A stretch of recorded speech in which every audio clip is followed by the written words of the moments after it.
This show is absolutely loaded this morning. And I'm going to have 2 episodes coming out today because there is so much to talk about if you're a Minnesota Vikings fan or an NFL fan in general. Because the latest news out of Atlanta has everyone talking. Not just Vikings fans, not just Falcons fans, but we're talking about national media discussing what happened to Kirk Cousins and the Falcons' next steps to put in Michael Penix Jr., their rookie quarterback, their investment that they selected out of the University of Washington. So let's talk about it. Here's a statement from the Atlanta Falcons head coach, Raheem Morris. It says this: after review, we have made the decision Michael Penix Jr. will be the Atlanta Falcons starting quarterback moving forward. This was a football decision, and we are fully focused on preparing the team for Sunday's game against the New York Giants. Kirk Cousins is benched.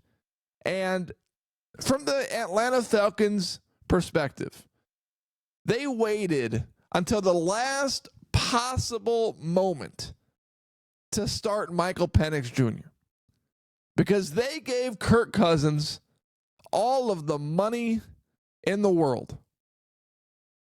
And if you're going to invest that much money in a free agency quarterback, you are going to give him time after time after time after time to prove himself worthy of that contract that you invested in him. And the Atlanta Falcons finally got to their breaking point and said, you know what? We're going to eat a bunch of this salary. He's not going to make it an entire year. Made it 14 games. 14 games Kirk Cousins did. 18 touchdowns, 16 interceptions. In his last 5 weeks, he's had 1 touchdown compared to 9 interceptions. So you think about where Kirk Cousins was before the last 5 weeks. He's at 18 and 16 right now.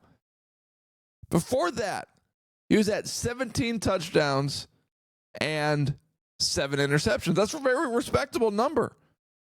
And what's funny is that he started the season slow. Pittsburgh, 1 touchdown, 2 picks. Had a brilliant performance against the Eagles. They were down. They had a major comeback. 2 touchdowns, 0 interceptions, 241 yards on Monday Night Football. And I remember him being interviewed after that game and, the discussion. It just took him time to get his feet wet and feel comfortable coming off the ruptured Achilles. All makes sense. Next week against the Chiefs, 1 touchdown, 1 pick, fine. Next week against the Saints, 0 touchdowns, 1 pick.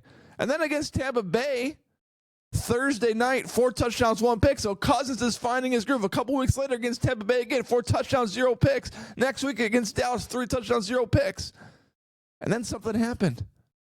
Kirk Cousins falls off the literal cliff because he went 4 touchdowns, 0 picks, 3 touchdowns, 0 picks, has the Atlanta Falcons at 6-3, looking like a legitimate Super Bowl contender, with Bijan Robinson, Kyle Pitts, Darnell Mooney, Drake London. They've got a good roster. And the Atlanta Falcons have fallen off a cliff with Kirk Cousins. And what's so funny is that how many times has a benching happened after a team won a football game? They beat the Raiders on Monday night 15-9. Kirk Cousins was terrible. 11 for 17, 1 touchdown, 1 pick, 112 yards, QBR of 9, a passer rating of 78.6. But how many times does a quarterback get benched after they actually win? This is historical stuff. So it's crazy. And you look at what Sam Darnold has done this year. 29 touchdowns, 11 interceptions. And in the same stretch of 5 games, last 5 games, Cousins 1 touchdown, 9 picks. Last 5 games for Sam Darnold, 12 touchdowns, 1 interception. I'm not upset at Kirk Cousins for leaving the Minnesota Vikings because that's what we all would have done. Think about it. Okay, you got $180 million, got this contract floating around over here. Or, you know what? You could decide to take a 2-year deal knowing a rookie's going to replace you. Because at the end of the day, Cousins had no idea they were drafting Michael Penix Jr. Go back to draft day. Remember the reports? Cousins and his agent were shell-shocked that they took Michael Penix Jr. with the 8th overall pick. Shell-shocked. That's why he left Minnesota. Because they knew they wanted to draft a quarterback to replace him. So who wants to stay in Minnesota just to have the fans calling for a rookie quarterback, whoever that was going to be at the time? And who wants to play with that pressure on a 2-year contract knowing you're probably not even going to play that second year? Makes sense to go to Atlanta. They don't have a quarterback there. They draft one anyways. Cousins signs a 4-year, $180 million contract with $90 million fully guaranteed. And he's heading to the bench after 14 games. It's a decision we all would have made because it was a logical decision. There's nothing illogical about what Kirk Cousins did to sign with the Atlanta Falcons. But at the end of the day, his production has dropped. And he's playing one of his worst NFL seasons ever. And the insiders have done a little, update on what would happen to Kirk Cousins and the Atlanta Falcons. Adam Schefter, if the Falcons were to cut Cousins prior to the start of the 2025 league year, they would have $65 million in dead money.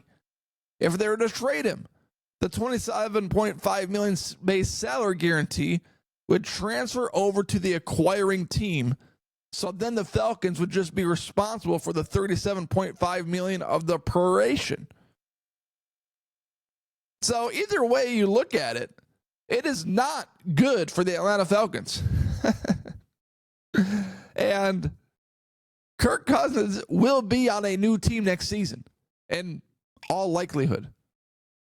And there is some other thing about how if they release him with like post 1 June. Yeah, here it is. If the Falcons release Kirk Cousins with a post June 1 designation, they would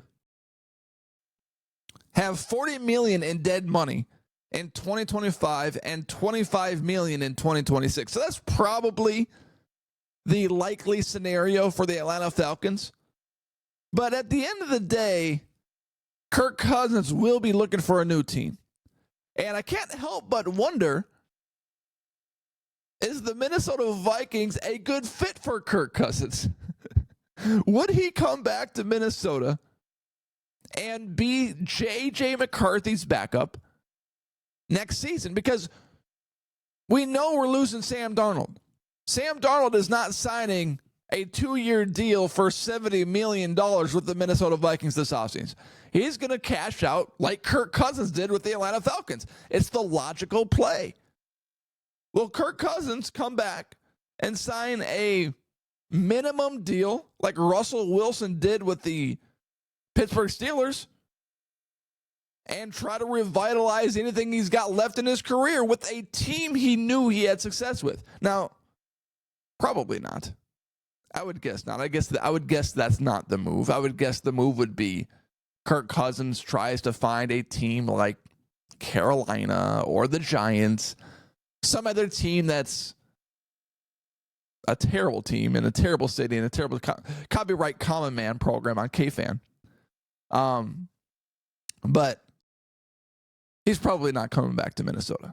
And I don't even know if Minnesota would want Kirk Cousins at this point in his career. But I could see it from the Vikings perspective, okay, a 1-year veteran minimum, be the backup to J.J. McCarthy and start a few games if McCarthy's not quite ready from his knee issues, which have, sparked some concern because he's had to do a little cleanup a few times.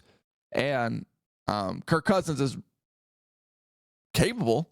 At least he showed himself capable in Minnesota over these few years that he's there and over the few years he is with Kevin O'Connell. I wouldn't rule it out, but I would say the likelihood of Kirk Cousins returning to the Minnesota Vikings is probably not going to happen. But you've got to give a lot of credit to the Vikings in this scenario for giving Cousins options and leaving the Vikings. They were not guaranteeing him a 3 to 4 year deal. They're saying, you know what? Here's the deal. You like it, take it. If you don't, go somewhere else. And they were playing hardball with him. And Kirk Cousins was trying to negotiate with the Vikings, trying to get him to that 3 to 4 year security, like any quarterback or any player in the NFL would want. And the Vikings are like, heck no. Off an Achilles tear? You're already late 30s? No, we're not going to sign into the 3 or 4 year deal. Look at the Falcons. Now they've got all this money tied to Kirk Cousins over the next few years, whether it's dead cat money, whether they somehow keep him on the roster, which isn't going to happen.